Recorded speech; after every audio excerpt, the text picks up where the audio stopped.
YouTube, so today I'd like to talk to you about linear equations. And linear equations are equations that you start learning about when you're on your way to learning real mathematics. And that's when you start learning stuff that's a little bit tricky, but not too bad. And hopefully with this video, you'll be able to make sense of it all. So in the word linear, there's something quite important. There's the word line. A linear equation is the equation of a straight line. Now, we've decided to make lines be composed of two things. We've decided to make them have an incline and a point where they cross the y-axis. So the way in which we explain lines in mathematics to start with, because there's some other ways you can express lines, but to start with, we've decided to explain them as y equals ax plus b, where a is the gradient and b is the y-intercept. So a gradient is an incline.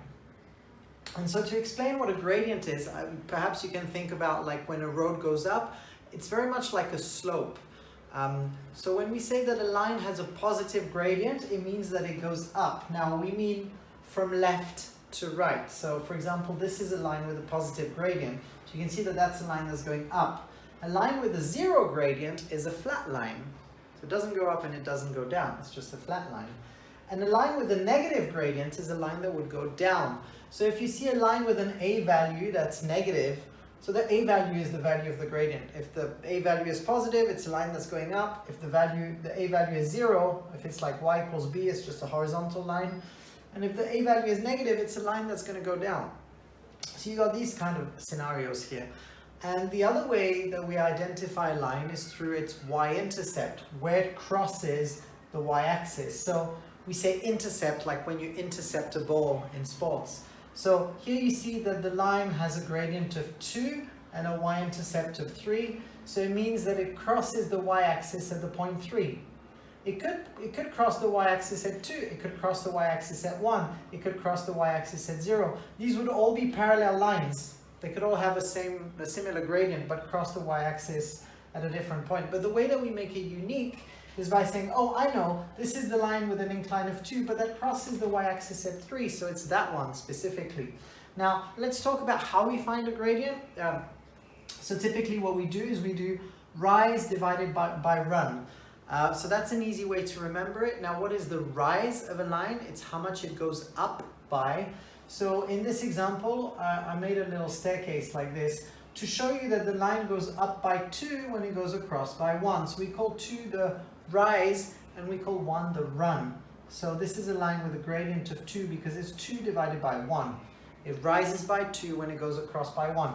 So every time you go across by 1, you're going to go up by 2. Across by 1, you're going to go up by 2.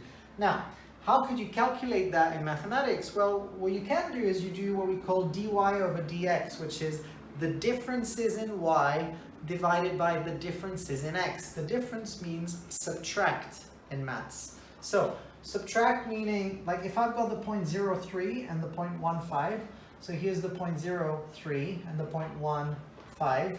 Well, if I want to find the rise, I have to do 5 minus 3, which is going to give me this rise of 2. So I'm trying to figure out how much I'm going up by. I'm going from 3 to 5, so I'm going up by 2. But if I do 3 plus 5 or any other operation, or 3 minus 5, I'm not going to get the value 2, so I have to do 5 minus 3. I have to do the upper one minus the lower one. And this is very, very important. You need to do the second one minus the first one. So when you do 5 minus 3, you get a rise of 2. When you do 1 minus 0, you get a run of 1. So we're going across by 1 here. So to express 1 across, you need to do x2 minus x1, 1 minus 0. Here you need to do y2 minus y1, 5 minus 3. So this is why the formula is like this, y2 minus y1 over x2 minus x1. The second one less the first one, the second one less the first one. This is for the y values, which is the rise. This is for the x values, which is the run. So I've done the operation here from 0.3 to 1.5, 5 minus 3 over 1 minus 0, 2 over 1, which is 2. So this is to show that this line has a gradient of 2, and then we can see from the graph that it's got a y-intercept of 3. So this is the line 2x plus 3. Lines are expressed as gradient times x plus a y-intercept. So this is the first video in a series of videos that I'm going to make about linear equations. Now, if you'd like to keep watching the other videos so you can make sure that you understand how to face all the different kind of problems that you could with linear equations, then please carry on. If you'd like to follow us on Facebook, it's facebook.com/HL Mathemagic. And on Instagram, we are @MathemagicMD. And as usual, here is a terrible joke.